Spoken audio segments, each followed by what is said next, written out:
Hey, this is Tom Effinger with Audio Post Pro, and I thought I'd spend a little time today talking about working in post-production and using music. People make a lot of mistakes when it comes to using music and whether or not they have the rights to use the music that they want to cut in. Now, if you're working on a project that is for internal use or for family or friends or is going to be used in school, essentially educational purposes, then you're pretty much okay to use whatever music you want. But if the project has a possible commercial outcome, it may go on for streaming or eventually it may go to a theater and there are ticket sales, then you have to obtain rights for the music that you use. So there are some major misconceptions about this. People think, oh, well, if I just use 5 or 10 seconds of someone's music, it's okay. But basically, it's not. Anytime you use someone else's music, no matter how much, they could potentially file a claim for copyright infringement, and you could have a lawsuit on your hands. So you might say, well, what about fair use? Well, fair use is tricky, actually, and usually only used in documentary films where you're shooting a scene and the music just happens to be in the background and you happen to capture it. Even then, most documentary filmmakers will be consulting with a fair use attorney to find out if what they're using is really going to be okay. So the main thing you need to be thinking is this project going to make money and be seen by the general public?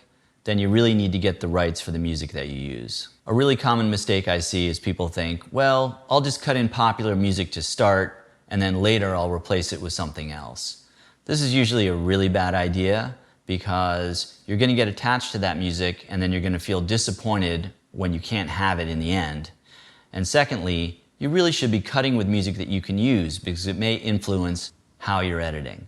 Another big mistake I see is people say, well, I'll just get festival rights to use the music for film festivals and then I'll deal with it later.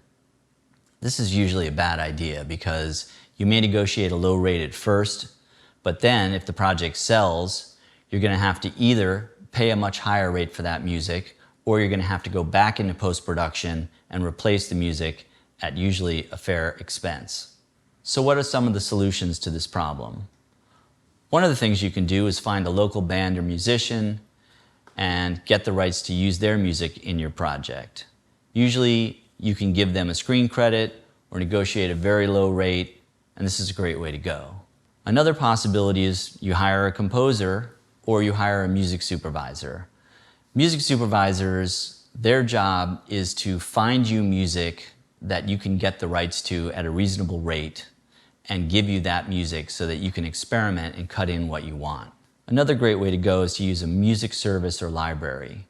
Generally, these companies have tens of thousands or hundreds of thousands of tracks at their disposal, and they work on a sliding scale. So if your project is an independent project, it's not a big national commercial, chances are you can negotiate a really good rate to get a bunch of tracks to use in your project. So to sum it all up, if the project's going to be seen by the public or has any kind of commercial outcome, don't use music that you don't have the rights to use. And remember, like, comment, and subscribe.